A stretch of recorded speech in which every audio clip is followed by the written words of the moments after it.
कहते हैं, उम्मीद वो रोशनी है जो सबसे घने अंधेरे में भी बुझती नहीं। क्या हो अगर आप खुद को विशाल समुद्र के बीचों बीच पाएं? चारों ओर सिर्फ नीला पानी, खाने पीने के लिए कुछ भी नहीं और कोई मदद नहीं। क्या आप 41 दिन तक अकेले जीवित रह सकते हैं?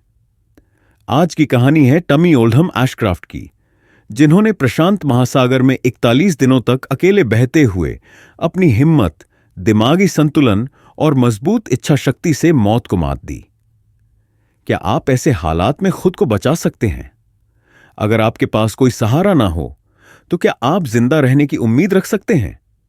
साल 1983, ताहिती, दक्षिण प्रशांत महासागर का एक खूबसूरत द्वीप।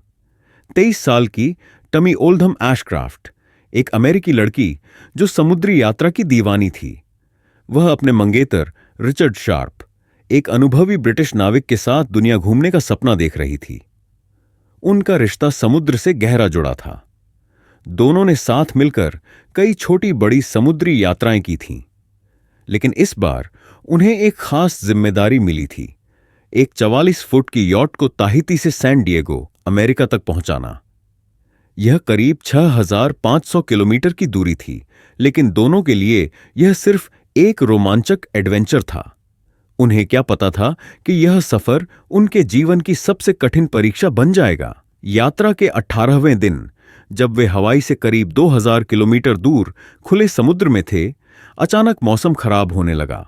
खबर मिली थी कि हैरिकेन रेमंड नाम का एक भीषण तूफान उठ रहा है, लेकिन वे सोच रहे थे कि वे इसे पार कर लेंगे, लेकिन वे गलत थे। आसमान काला पड़ गया, हवाएं 140 मील प्रति घंटे की रफ्तार से चलने लगीं और समुद्र में 50 फीट ऊंची लहरें उठने लगीं। रिचर्ड ने जहाज को बचाने की पूरी कोशिश की। उसने टॉमी को नाव के केबिन में जाने के लिए कहा ताकि वह सुरक्षित रहे, लेकिन टमी कुछ ही मिनटों बाद जोरदार आवाज के साथ बेहोश हो गई।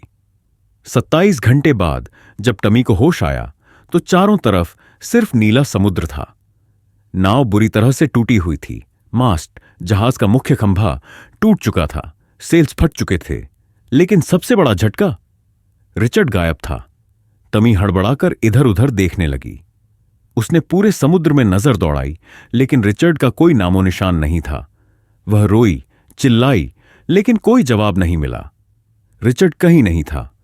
उसे एहसास हुआ कि उसने अपना प्यार खो दिया, लेकिन उसके पास दुखी होने का समय नहीं था। उसे अब खुद को बचाने की लड़ाई लड़नी थी।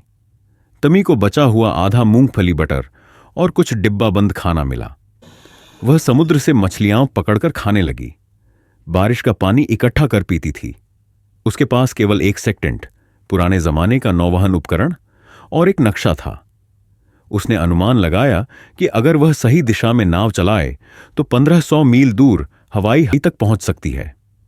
हवा की मदद से वह नाव को धीरे धीरे आगे बढ़ाती रही। हर दिन सूरज की तेज गर्मी, भूख प्यास और अकेलेपन से लड़ना पड़ा, लेकिन उम्मीद ने उसे जिंदा रखा।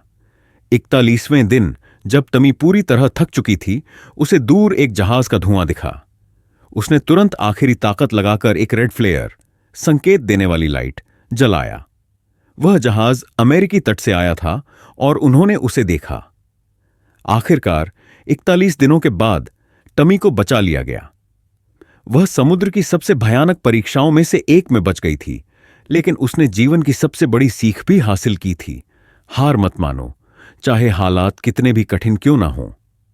रिचर्ड शार्प कभी नहीं मिले। माना जाता है कि तूफान में ही वह समुद्र में समा गए, लेकिन उनकी याद और उनकी सीख टमी के साथ हमेशा रही।